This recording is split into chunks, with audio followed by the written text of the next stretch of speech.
오늘은 9월 25일 목요일 아침입니다. 함께 나눌 말씀은 열왕기상 16장 8절부터 14절까지의 말씀이며 먼저 8절에서 10절 말씀 읽겠습니다. 유다의 아사왕 제26년에 바하사의 아들 엘라가 디르사에서 이스라엘의 왕이 되어 2년 동안 그 왕위에 있으니라.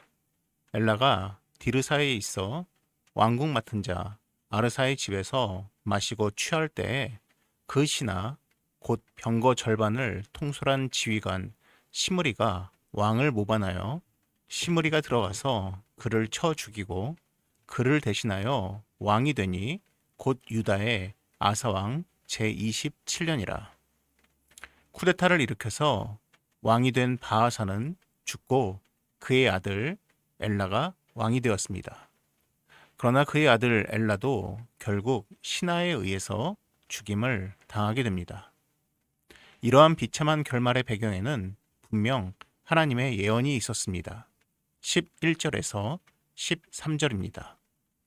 시므리가 왕이 되어 왕 위에 오를 때 바하사의 온 집안 사람들을 죽이되 남자는 그의 친족이든지 그의 친구든지 한 사람도 남기지 아니하고 바하사의 온 집을 멸하였는데 선지자 예후를 통하여 바하사를 꾸짖어 하신 여호와의 말씀같이 되었으니 이는 바하사의 모든 죄와 그의 아들 엘라의 죄 때문이라.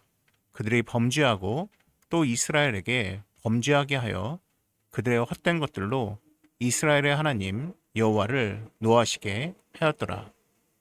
선지자 예후가 엘라의 아버지 바하사를 향해서 선포했던 예언이 성취되었습니다. 그렇다면 하나님이 선지자나 예언자를 통해서 선포하신 예언이나 말씀은 곧 그대로 성취가 될까요? 히스기야라는 왕이 병에 걸렸을 때 선지자 이사야는 내가 죽으리라 라고 선포했습니다.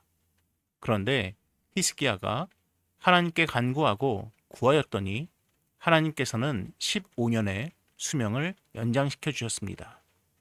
시내산 사건을 포함해서 구약 성경 곳곳에는 하나님께서 선포나 말씀을 돌이키신 적이 있습니다. 부정적인 내용의 예언이라도 사람이나 민족이 하나님 앞에서 회개하고 간구하면 그 예언을 철회하거나 돌이키기도 하시고, 반대로 좋은 내용이라 할지라도 인간이 범죄하는 모습을 보이면 파기시키실 때도 있었습니다.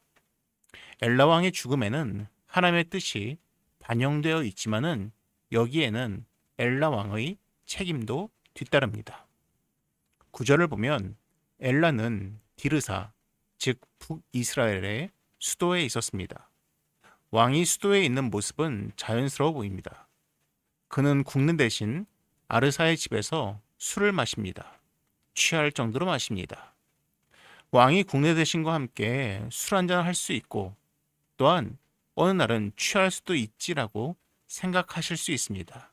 그런데 사실 그렇지 않습니다.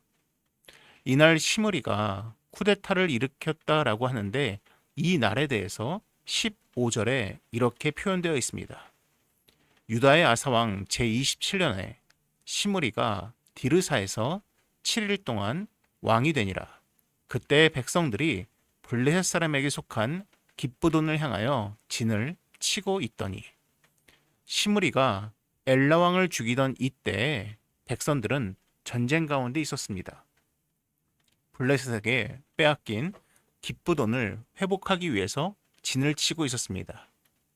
이 당시의 큰 전투는 일반적으로 왕이 직접 전쟁을 이끌거나 군대 장관에게 전쟁을 맡겼습니다.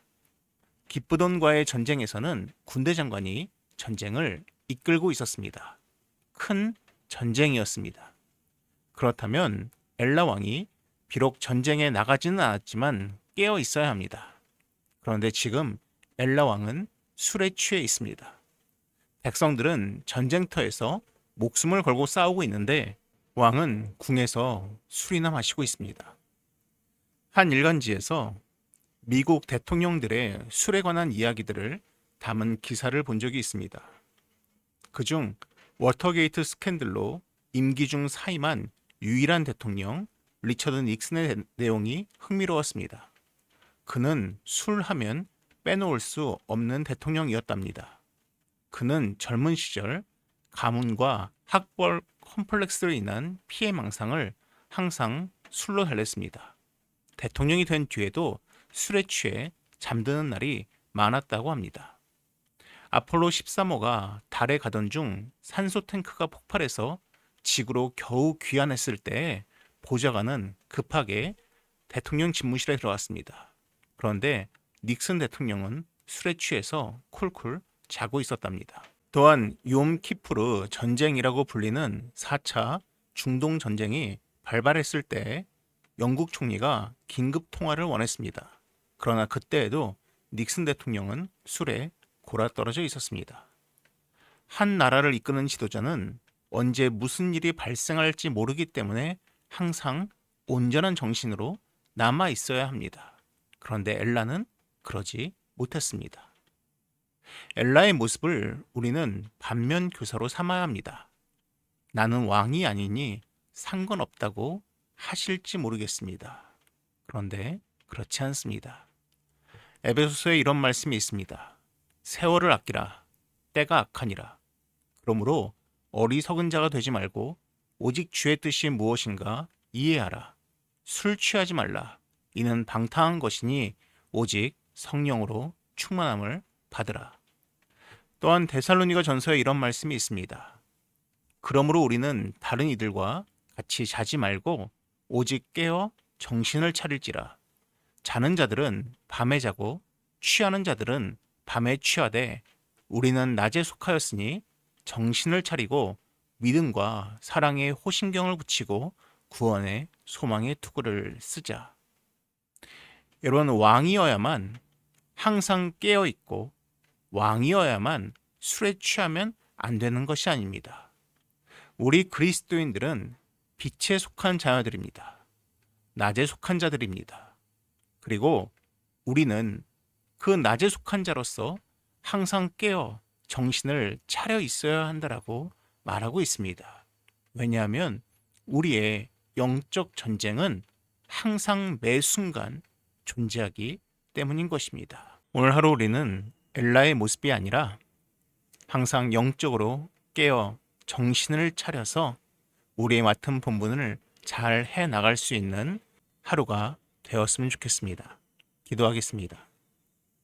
사랑이 많으신 하나님 아버지, 하나님께서 엘라에게 허락하신 그 왕의 자리를 술에 취함으로 온전히 행치 못하였던 것처럼 하나님, 우리가 오늘 하루를 때로는 근심에 취하여서, 때로는 죄에 취하여서, 때로는 헛된 것들에 취하여서 우리의 맡은 바 본분을 감당하지 못하는 어리석은 자들 되지 않게 하여 주시옵소서.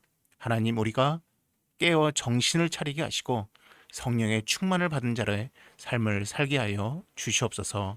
이 모든 말씀 예수님의 이름으로 기도드립니다. 아멘.